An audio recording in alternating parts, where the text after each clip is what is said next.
Welcome to tonight's proposed budget adoption. Thank you for all of your questions and attentiveness throughout our workshops to date. Just to review the agenda for this evening, specifically, we're here to define the purpose and legal requirements of the superintendent and the Board of Education, to review the district budget guidelines, the recent New York State enacted budget impacts, review my proposed 2021-22 budget following the programs and service format, addressing highlights and unique nuances, reviewing summary of revenue sources to support the superintendent's spending plan, introduce 4 propositions, which is very unique for us. So you're going to hear Darren share this. All 4 propositions are specific to the use of reserves, each in one way, shape, or form, and each of the propositions have 0 tax or debt impact for the community. And then we will conclude with any questions or comments. So tonight's specific tasks are to present the superintendent's proposed 21-22 spending plan to the Board of Ed, present the expected funding sources for the proposed budget, and review 4 propositions to be presented to the voters regarding the use of reserve funds for specific legal purposes. Tonight's primary legal purpose has not changed from years in the past. Also, to present the superintendent's recommended 21-22 proposed budget for the Board of Education to consider adopting as their own budget to be presented to the voters. And for the community's sake, just an understanding of what this means, up until this point, I have been working with stakeholders, especially our district planning team, to create a budget. We've shared the budget with you through multiple workshops. Tonight we're going to propose the final budget, and if adoption is granted, then technically the budget goes from the superintendent's development to becoming the Board of Education's budget. There will be official action required this evening. So in the budget development process, we meet the usual legal requirements while addressing the current health, education, and financial environment as well. The proposed budget is predicated on the reinstatement of full-time in-person programs. So I want to restate that again. As we built this budget for next year, we do not see a way where we would not be in school full-time in person. And the budget that's presented to you largely has that assumption built in. Also learning the intricacies of understanding and implementing unprecedented and complex New York State and federal budgets, which we'll talk about shortly, and their numerous impacts. And then lastly, sustainability, taking care of today's urgent priorities without creating a crisis tomorrow. Every year as we build a budget, we're not trying to solve a problem for next year, but we're trying to have the foresight around the ideas of sustainability moving into the future. And again, we're going to make that correlation between that concept and the federal funds as well. As we take a step back, just to remind the community as well as the Board of Education, our stakeholder group within our district planning team spent a lot of time creating our budget guidelines this year, which serve as the true north for what we feel a budget must prioritize as we develop through the process. We have students of all shapes, walks of life, different family backgrounds, different everything that come into our public schools. And our job is to make sure that every single one of our students feel included, that they feel valued, that they feel engaged, that they feel that they can be themselves, that they don't have to check their culture or background at the door. And so we listed as our first priority within this budget that it's important that we have equity and inclusion for all of our students. Life is hard. We have an opportunity to make life easier for students. We have an opportunity and an obligation to make life easier for children in our district by making our environment open and welcoming to all. So that's our very first priority. And you can see as we go down the list, in order to make that happen, We also need to consider social, emotional, and mental health supports. We also need to keep students safe physically in our buildings. So as we build the budget, these are the things, when we talk about a student-based budget, that are critical for us to have built within. Knowing that we're coming off a year of, boy, you name the descriptor. We're coming off a really tough year and a half. And we need to be prepared for the unknown, some known and some unknown, of what students are going to come back to us with as we enter full-time next year. And so that means learning gaps, how and to what extent those learning gaps are going to be. Our assumption is they're probably going to be larger at the secondary level versus the elementary level, given that we were in 5 days a week at the elementary level. We also have seen the value of technology. And so increasing our technological supports is going to be critical. We have loaned out over 1,000 pieces of hardware to students, and the wear and tear, along with the cycle, has caused the need for us to continue to build our fleet as we move more closer to a one-to-one type of scenario with our students in technology. High quality professional learning is always significant. I think in any organization, when a company and those within the company truly understand mission, vision, values, best practices, schools are no different. If we want to remain one of the best school districts in the country, we need to make sure that we are staying ahead of the game as it relates to the most critical areas in professional development, such as equity and inclusion for all, how to provide cutting-edge, leading type of tiered interventions for students on all ends. So we have gifted learners, for example, that didn't necessarily get what they would in person. And so they may not have been as challenged as they could have been. And on another end, we have students that really struggled academically, and they're going to need supports. And so all of us need to come together and understand what that means to provide personalized instruction to meet students where they're at and help all students grow. Along those lines, specific to our student-based budget, as well as the concept of social emotional learning, what are the best ways to create a classroom environment, a hallway environment, a building environment where social emotional learning is prevalent and it's expected, and it happens all the time. In other areas, I look at, as we built these budget guidelines, we also talked about the reality of bringing students back in and what that entails from a safety perspective.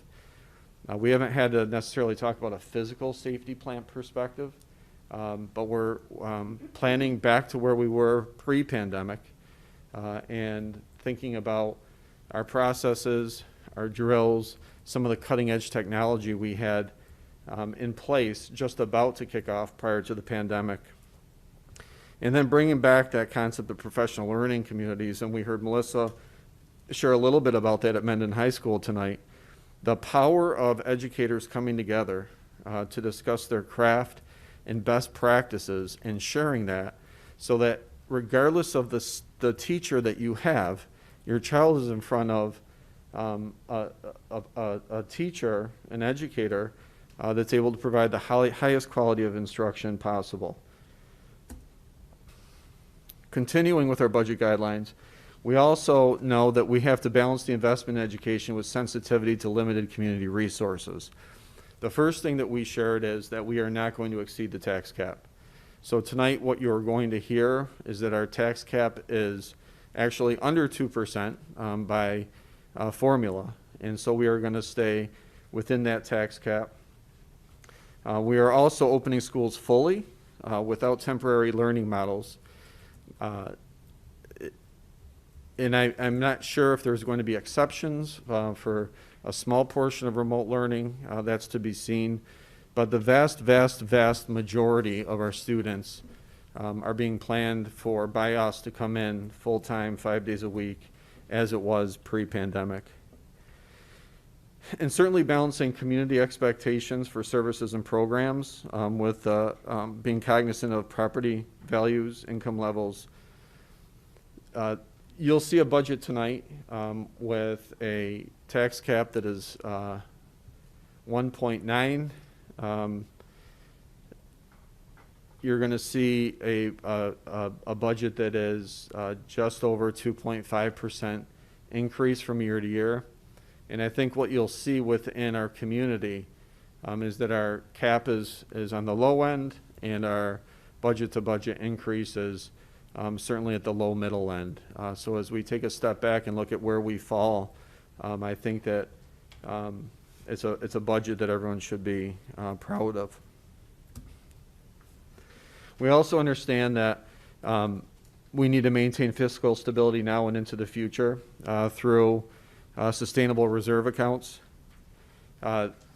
Last year, at the end of the year, we were able to take fund balance and put those monies into reserve accounts that will absolutely set us in a real positive direction moving forward. So even going back to the propositions, as I think about one of them in particular, which is a capital project that would cost $0 to the taxpayers, that's because we were able to take some of the fund balance from the end of the year, last year's savings, and responsibly put it in that account, because we know we're going to have to change our roofs.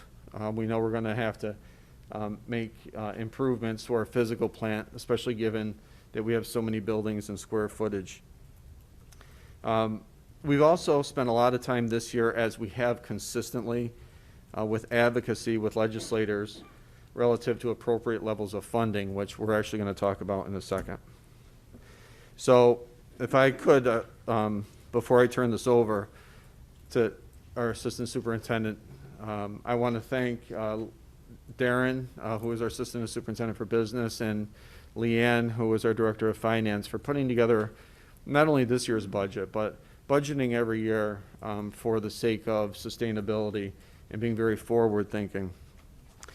So before I turn it over to Darren, I'm going to just give you a couple highlights and clarification.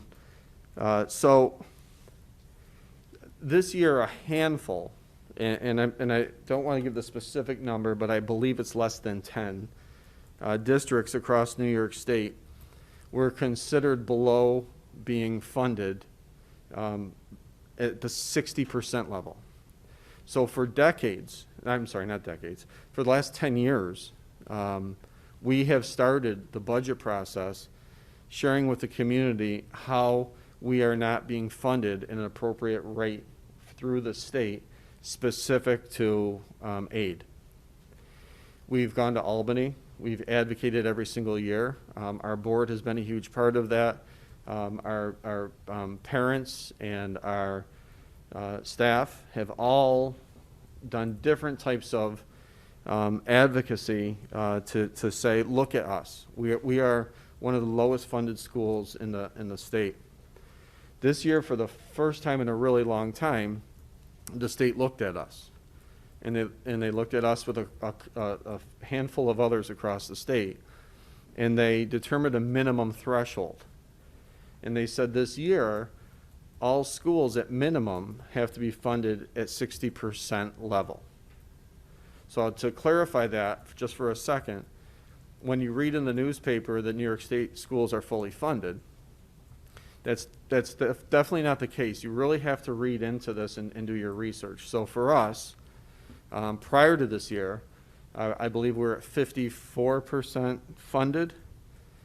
So we have an increase this year in our state aid, which is fantastic, especially when you think about where we were in January. As we started this process, we were talking about 20% cuts in state aid. The state has come in and said that schools that are below 60%, we're going to bring you to 60%. And then you have a commitment from us to keep getting you closer to 100%.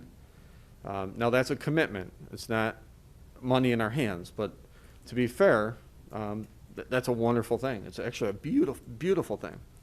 So for us this year, we received 60%, we're being 60% funded. Now, a lot of people would say, boy, that's horrible. We're saying this is great for us this year because we're not used to getting more state aid. So that extra 6% has led to about a $2 million increase in our budget in aid. Now, the beauty with that is that as we met with you last time, we had planned on taking an additional $2 million out of reserves to stay within the tax cap for this year. This additional funds from the state allows us not to have to dip into our reserve, which allows us to be more thoughtful about emergencies when we need to tap into that reserve or for different initiatives to tap into the reserve. The second thing that is really confusing when you read the paper or the news is you see a windfall of money that's coming to the schools through federal funding. And to be quite honest, it is a lot of money.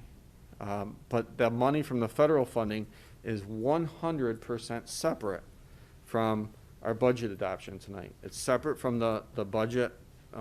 It has a separate process to apply for. It's actually treated like grants.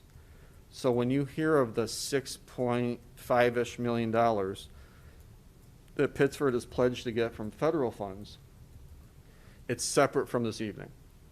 But it's exciting because if it does come to fruition, then we all get to put our heads together and look at over the course of the next 3 years, how do we spend that money in a way that's not going to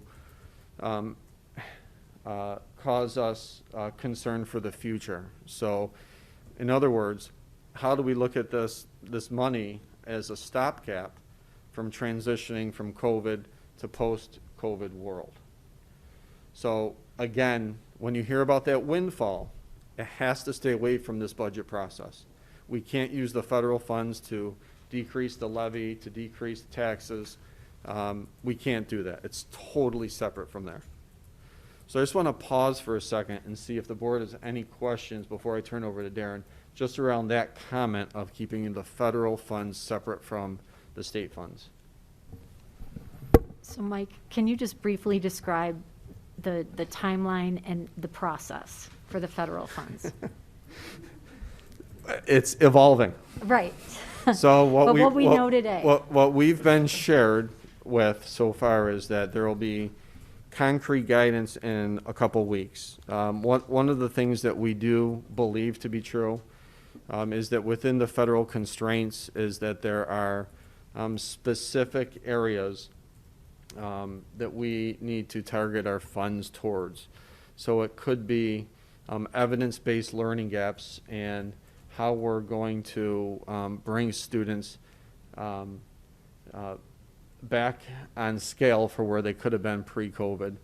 Some of it deals with marginalized groups. Some of it's low socioeconomic students. And then there's also broad areas that are involved in the description. I think the problem right now is that the federal language doesn't necessarily agree with New York State's concept. No surprise. And so we're waiting for continued guidance. But I think that the real good news is that it's basically putting together a 3-year plan to spend $6-something million around students and learning. And my hope is that there's a broader interpretation of what that student recovery and learning can look like. And it's something that I'm actually, at our board retreat tomorrow night, we'll be working the board through to look at some of the opportunities you feel would be important that our students aren't able to have right now with the ability of being able to fund something different in the very near future.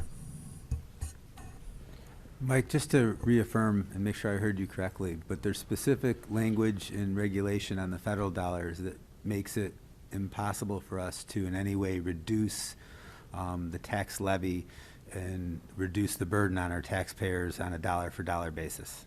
100%. So specifically, even as we received our funding, the federal funds are on a totally separate level than our state funds. So we have to treat federal funds over here separate from tonight. And the only reason I'm bringing it up tonight is because I think that there's a lot of confusion as we read different articles that are out there about schools getting a windfall in aid. And it's not wrong. That is kind of a windfall, but that's federal, which is different from tonight's budget presentation. Mike, what role does the state play in managing the federal funds? Any? So that's to be determined right now. It's a really good question. The state has their wishes. The federal government has their disposition, and we're awaiting where that's going to lie, and who ultimately is going to be approving the grants, the federal grants, if you will. So you said it was for learning gaps. Is it primarily, or can it be social emotional issues? Is it just, it's for students particularly? So today we spent about an hour this morning. Darren walked us through all the different parameters and where there's conflict between the federal and the state.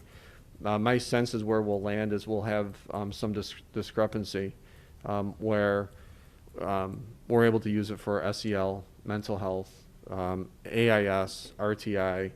A lot of it is supposed to be used for summer, extending school year programs, extended school day programs, and then all of the other stuff. So we have to, just like the guidance that's been coming out all the time, guidance comes out, and then we wait for a while for clarification of the guidance. This is a little bit more complex because it's federal guidance. They came out with New York State guidance that has, and they're not meshing right now. So we have a little bit more to flesh out with that. But it's good news. So the budget, I feel, is really good news. Our kids are coming back next year. We're able to provide the same level of program and more for them for next year. And our tax cap is under 2%. And I think that we are poised to bring back our students to a very robust and high breadth and depth of programming. So with that, I'm going to turn it over to Darren to continue. Thank you, Darren.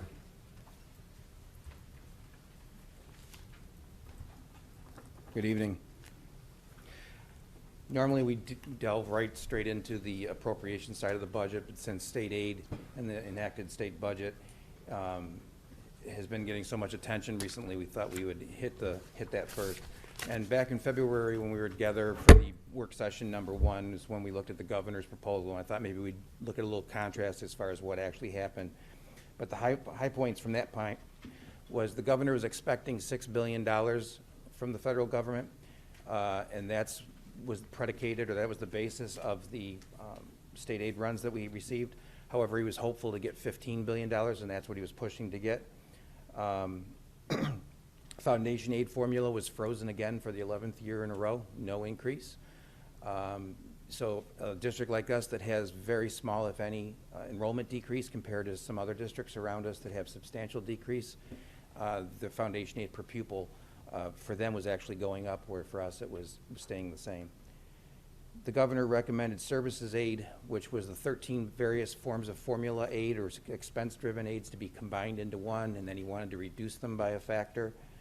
The real creative part was treating the STAR, this school tax assessment relief, to the voters, treating that as a state aid, and then below the line reducing our state aid by a similar amount to what that STAR amount was. That's the first time that that's ever happened.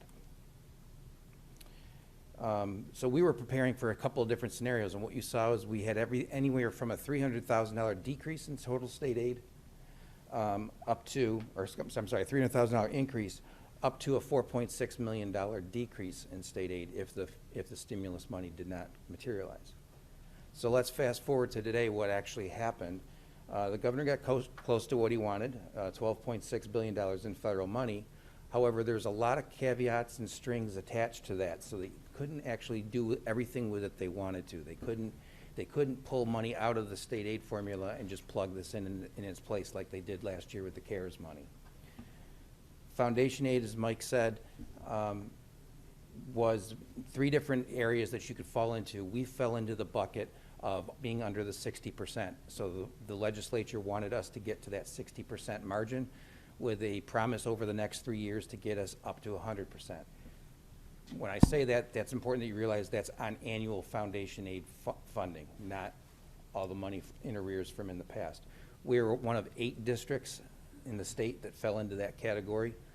We're the only one that is a low-need/high wealth school district. Part of the reason why we stayed in that category is because our enrollment is so stable. Services aid, the governor's proposal was rejected as far as combining that. STAR, they did not play with that at all, so it remains as it's been. Taxpayers continue to get that relief. So in our case, it came out to be about $2.3 million total increase in state aid, most of that being foundation aid. That last piece, I'm going to talk about that on the next, jump to the next page on that.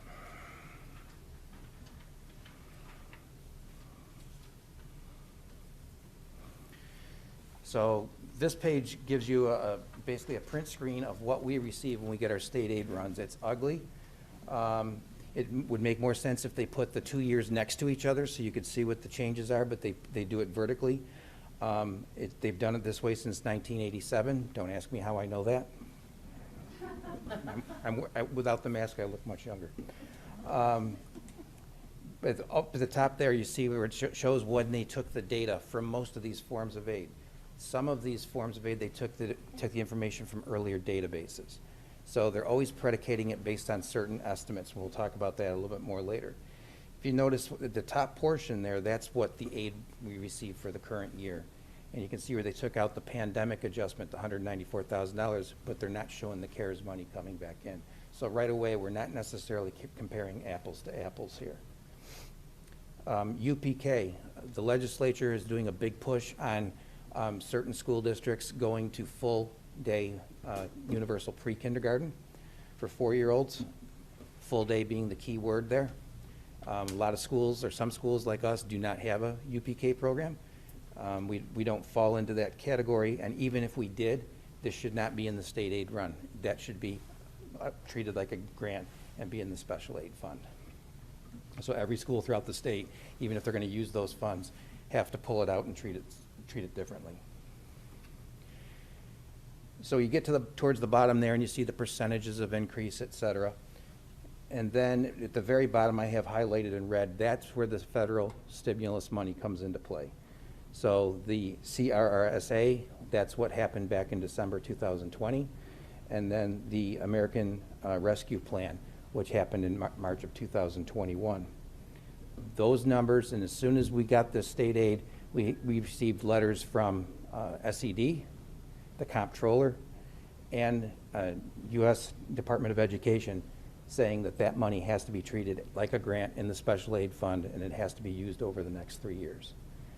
What's interesting is that I'm going to round it off, $1.3 million on the bottom. For most school districts, that number is bigger than the bigger number on the top. Ours is smaller, and that's because it's allocated based on Title I funding, and as you know, compared to most schools, we don't get a lot of Title I funding.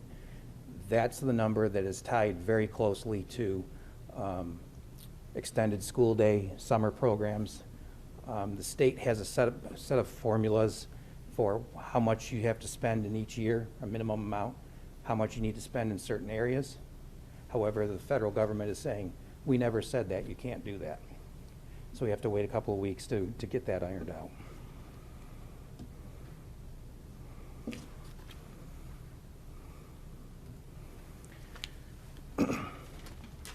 So taking that raw data from the state aid run, and I talk about this every year, we have to do certain things such as looking at when they pulled the number from the databases, certain assumptions that happen. For example, I'll pick on transportation.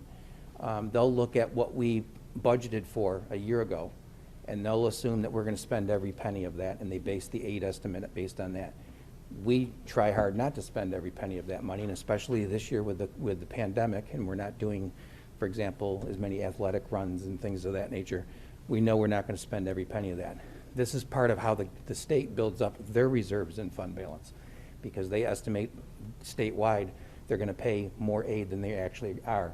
And it's estimated that adds up to about $6 billion statewide. So just interesting to put that into perspective. We also have certain forms of aid that we might not either have the program or it's not for the general operating fund. And we just talked about that with the federal stimulus and the UPK. So there's certain forms of aid that usually we can pretty much rely on the state aid run, such as foundation aid, textbook, or what's known as instructional materials.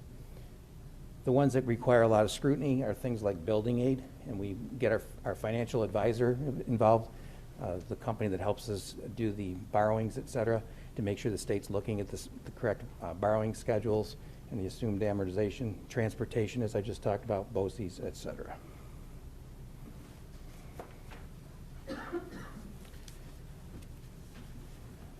So putting it all together is just a quick analysis of looking at what we budgeted for the current year versus what we are adjusting the state aid run for next year.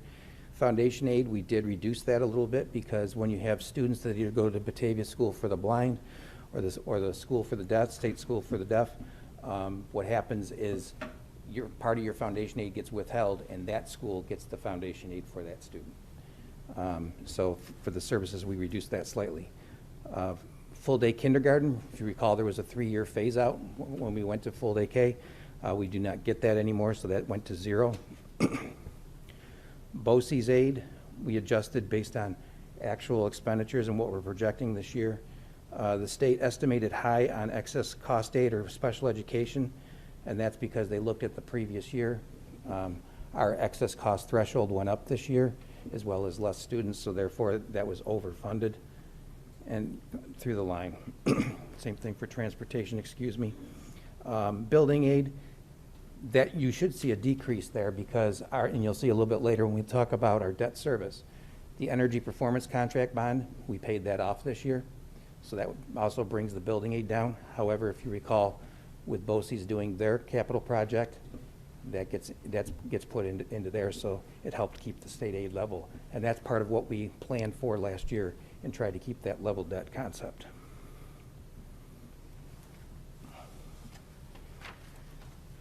So as we talked about, the legislature took a big swing at addressing the foundation aid issue. We were at 54% funding. There's actually school districts a little bit to our west that were at 120% of what the formula should address. And the longer the foundation aid problem went on, the bigger that gap became, and it almost became too big to solve. And I really commend the legislature for listening and doing what they can to try to adjust it. The concern is, do they have the ability and sustainability over the next 3 years to see it the rest of the way? So the charts on the right, you've seen the top one before, and the green bars represent what our formula of foundation aid should have provided to us. You see where it kind of takes a dip there on the right? Remember the days of gap elimination adjustment? That's what that was. So actually those green bars should be even higher. The blue bars represent the aid that we actually have received or will be getting, and you see an increase going into the 22 year. So we should be, if we were at fully funding for this year, we should be getting almost $18 million. We're getting a little over 11 million. Not that I'm complaining about it, just putting it into perspective for you. And somebody summarized it very well for me. This is like having your mortgage on your house and making 40% of your payments for several years. And then the first time you make the full payment, say, I'm fully funded, right? So the bottom chart shows from a percentage basis our underfunded amount in blue. And while we have this big increase this year, we're actually percentage-wise funded less even still in 21-22 than we were in 08-09. 08-09 we were 43%. We're now 40% underfunded. So when you put it all together, cumulatively, we're owed about $84 million in arrear if you look at that whole mortgage analogy, so to speak. So that completes the state aid picture. Moving on to what the board is hopefully going to consider tonight, as well as the voters voting on, is the superintendent's spending plan. And this follows very similar to the tabs in your budget binders right there. So starting at a high level view, and we'll drill down a little bit as we go. You can see schools, central student services, et cetera, down the line. It's a 2.56% or almost $3.6 million increase to the budget at $143,925. I asked Leanne to round it up to an even 144, but she just wouldn't do it. It's easier to remember. So when you look at the schools, and this is specific just to the school buildings themselves, okay, not to the central offices or other services that can't be allocated into the buildings. And then they have common parts such as school administration, regular education, et cetera. You can see the activity there. So the school programs are up 1.13%. We had some retirement attrition savings. We also have done what we can to try to maximize our use of grants and pull some funds or some positions and expenditures into the grants. Going a little deeper, looking at the elementary. One of the things when you start looking at this level is sometimes you'll see things, and I kind of do an analytical review first. So for example, that negative $63,000, gee, what is that? When you look at it, well, that's for services for students with special needs, and they're going to the middle school, for example. So you might see that move back and forth. So one building might have an increase, the other one have a decrease. So overall, 0.15% decrease at the elementary level. The middle school, there it is, school support is up 3.3%, so that just moved over from the elementary. So middle school is up 1.57%.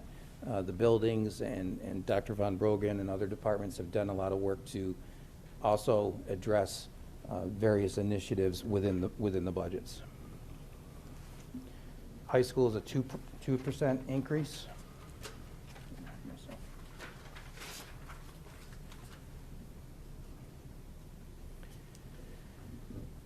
Central Student Services. You'll see on the very first line there, regular ed support, and it's up $266,000. That is us anticipating, based on what we're hearing so far, that there might be some remote component to, even if we return fully, for maybe students that want to or have medical needs. Monroe One BOCES is implementing a program, so we are using some funding there, estimating a certain number of students based on the cost of that program. If we want other flexibility, we could do a transfer from that budget code and put it into salaries or other formats if we need to. So Central Student Services is up 4.95%.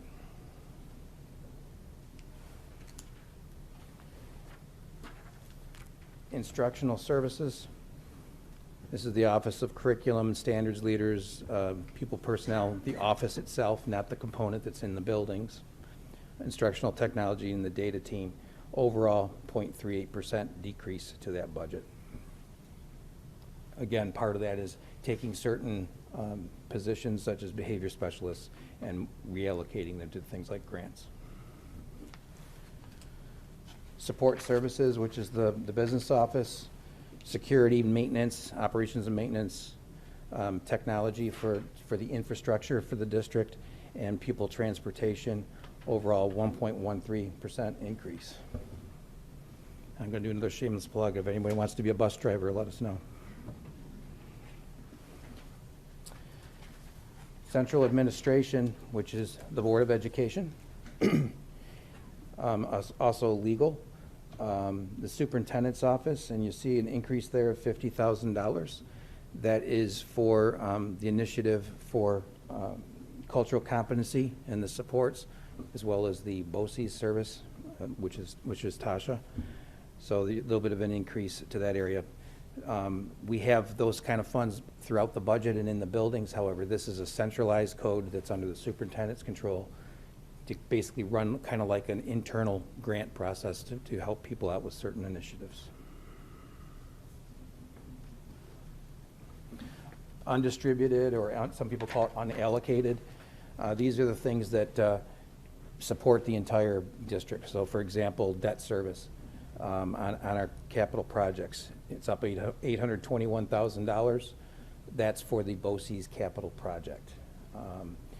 That would actually show a pretty substantial decrease if we didn't have the BOCES capital project because of the bond coming off. That also would change, if you recall, our tax cap. Benefits is not as big of a driver as it normally has been in the past. 3.44%. A couple of things having to do with that, one of which is being in the RASHIP consortium. The plan had a very good year from a claims process. Some of that's due to COVID. We were very concerned that people were deferring their services and that there would be a big rise. We have not seen that yet. To our surprise, the costs for COVID, as far as if somebody has COVID, have not been very substantial. The average COVID case is under $70,000, and we were expecting much, much higher than that. So for 21-22, RASHIP is projecting, or has actually established, a premium increase of 4%. That's compared to over 9% in the community. So we're continuing to trend pretty well. And all the schools in the area that are in the consortium have saved a lot of money over the last 16 years. So look at it graphically as far as the piece of the pie. We have the schools at 39%, and you can see all the pieces there. Pretty consistent percentage-wise to previous years. Actually, the unallocated expenses are a smaller slice of the pie than in the previous year by a little amount. So it's good to see that not increasing. I know some people like to look at the budget, what's called object expense, if you're looking at the state uniform system of accounts. So you see salary and benefits there. There's your biggest chunk of the budget, and right on down the line, but still 2.56% increase.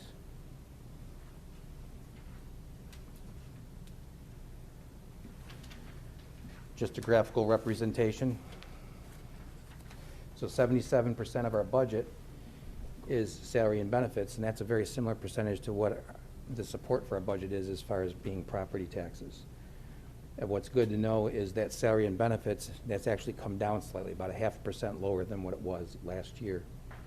And salary and benefits are 57% driver of the total increase.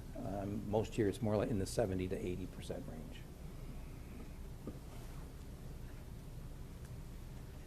So that concludes the spending plan, if you will, and what you will be deliberating on later this evening.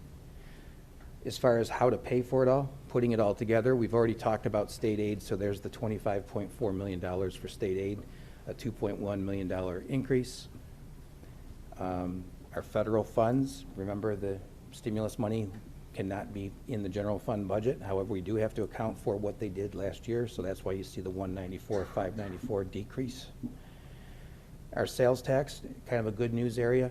A lot of schools at this time last year around us, they were projecting because of the pandemic 20, 30% reductions in their sales tax. We took a much less radical view of that, and actually sales tax is starting to trend back up, and we're doing pretty well with that. So we've actually increased what we project county sales tax to be. Use of fund balance and reserves. Mike already talked about this. However, if we backed up, say, a month prior to the state enacted budget, you'd be seeing a number there of almost $3.6 million. We had to use a lot more in fund balance and reserves to balance the budget. So rather than spending a lot of money or increasing the budget when we got the additional state aid, we used that to reduce our reliance on fund balance and reserve to push out any potential fiscal cliff further into the future. At the very bottom line, the property tax levy is at the property tax cap of 1.95%. As you know, it's a pretty complicated formula. It doesn't always work out to 2%.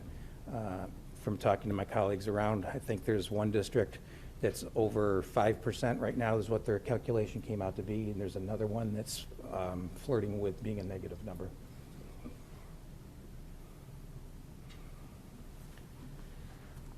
So here's just a pie chart of where we get our support.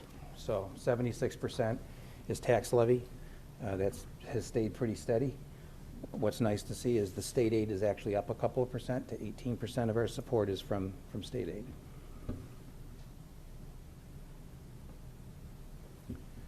So moving on to all of our propositions. Normally we don't have this many propositions. Once in a while we'll have 3, usually it's 2. Every single one of these propositions has to do with dealing with a capital reserve. And all a reserve is reserves are part of fund balance, and fund balance is taking every year's year-end surplus and setting it aside.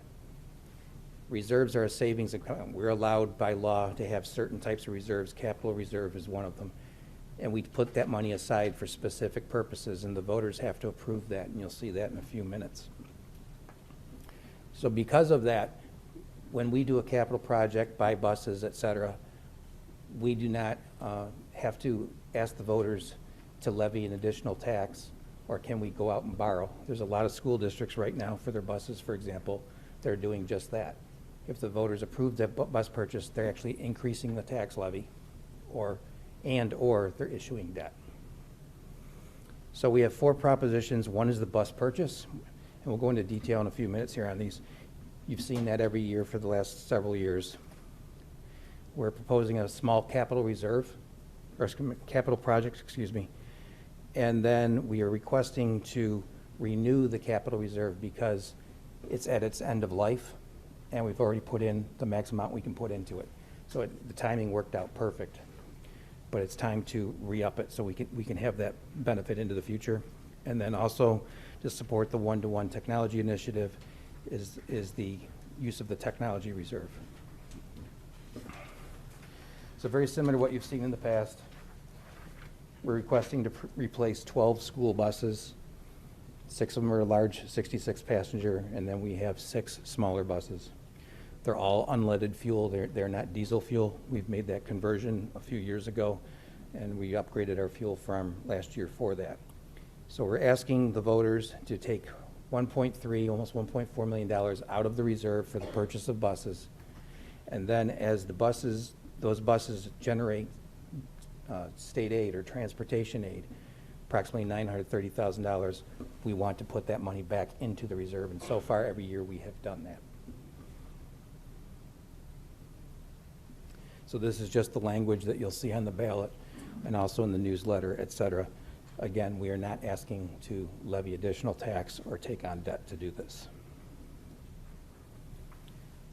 Our next item, or our next proposition, is asking from our facilities capital reserve to withdraw $6 million to do what I call a mini capital project. Prior to the pandemic, we were planning on doing a rather large capital project and going to vote on it this past December. Because of the pandemic, we put it on hold. Unfortunately, some nagging issues like leaking windows and roofs don't go on hold because of that. So the team got together and we focused on 3 major buckets, being health, safety, efficiency and effectiveness, and preservation of facility. And we tried to make sure that anything that we did within this project is not something that would be touched or be redone if a larger capital project was to be done in the near future. So our focus are on things like emergency generators. We have 3 areas in our district that are known for losing power when the wind gets much above 30 miles an hour, one of which being our transportation department. And when that happens, we don't have a way to communicate with our buses via the radios. LED lighting, we have some lighting systems in several of our buildings in the large group areas such as auditoriums, gymnasiums, commons areas, et cetera, where they're so old we can't even get parts to replace them, and they're very inefficient, so we would like to replace them with LED lighting to get more efficiency. We have some partial roofs at a couple of buildings that need to be addressed, and the Lom building has the original wood windows, and there's many, many of them, and they are leaking badly, and it's causing problems or damaging the facility. So we need to replace those and the boiler. So requesting from the voters to spend $6 million or take that out of that reserve and do that for a capital project. Next is the authorization to renew the reserve. So the 2007, we had a reserve. That was our first capital reserve. That rolled into the 2011 reserve, and that's become end of life. That's reached its 10-year probable term, as well as we're real close to putting the maximum amount of money into it. So what we were requesting is to set up this new reserve that would last for up to 10 years, a maximum of $42 million that it can be deposited, including bringing in the $17 million that's in the current reserve. If that money is not fully expended by the end of the 10 years and you decide not to do another reserve, that money stays in that reserve until the voters approve doing a capital project or doing something else with that money. The board does not have the authority to do something with that money without board approval. The next part of that reserve, again, is to take the remaining funds, at this time it's a little over $17 million that's in the current reserve, and put that into the new one, and then to deplete and terminate the current reserve. Any questions on that? I know that one's got a lot of moving parts.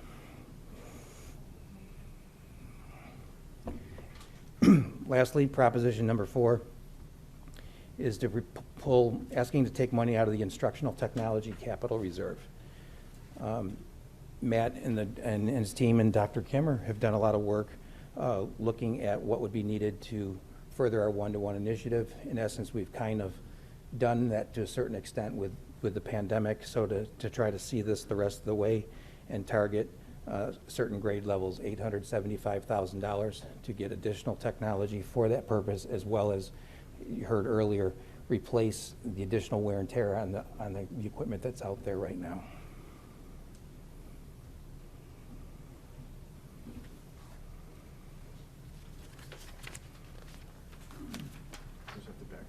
Yeah, I think I hit the wrong button, sorry. Thank you, Darren. So just to close the evening, a few key points. The budget, again, that's proposed is assuming and developed with the expectation that school will be reopened in September, that we will be fully in person. The budget presented in front of you is balanced. It remains within the property tax cap. It preserves programs and services, and I probably shouldn't do this, but I'll step out over on this other side again. So we're able to preserve services here, and then with the federal funds outside of this, we're able to enhance a lot of the services we feel we need to target as we transition back to COVID. The efforts by our New York State legislator to address the 15-year long foundation aid is commendable. So thank you to our legislators for looking at schools like Pittsford and moving our foundation aid up to a minimum threshold. Our year-to-year increase of spending is 2.56%. The property tax levy increase is 1.95%, and it's within the tax cap. And it contains the budget and tax levy growth below the county average, despite the lowest foundation aid per pupil and percent funded in the Western New York area. I think that's pretty impressive, to be quite honest. So we're putting together a budget in front of the board that all of us feel really good about, specifically as we feel it's going to address a lot of the student needs that we're anticipating. May 10th, we do have our public budget hearing. And then May 18th is the budget vote and board election. We do not foresee at this point that will change as far as the format from pre-COVID. So this will be an in-person budget vote like typical years. We're working on the logistics such as how to host a vote and maintain social distance and other protocols. So at this point, we've concluded our presentation and would like to open it up for questions and discussion.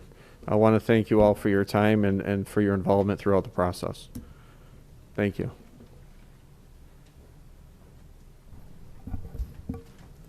Any questions around the table? Yeah, just curious, I think I know the answer, but from whom did the commitment to get to 60% and move toward 100%, from whom did that come? The legislature, the governor, both? The legislator.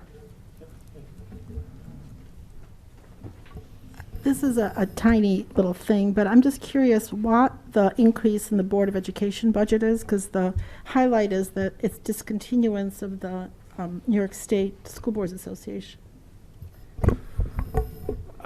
I believe part of that is the new evaluation process that we reviewed at a board retreat. And so that would involve how to evaluate one another in the different ways using specific software, including myself. Val? I have a quick question. Darren mentioned moving some items such as behavioral specialist out of some of those categories and changing them to grants. I'm just wondering, is that sustainable? Is that sustainable? It appears to be at this time. Okay. But we have to bring them back. Okay, thanks. Anyone else? Darren, thank you very much. Mike, appreciate the very comprehensive presentation tonight. So with that, I would like to make a motion to accept the 2021-2022 proposed budget presentation and adoption. Thanks, Ted and Irene. Any further questions? All in favor? Opposed? Motion carried.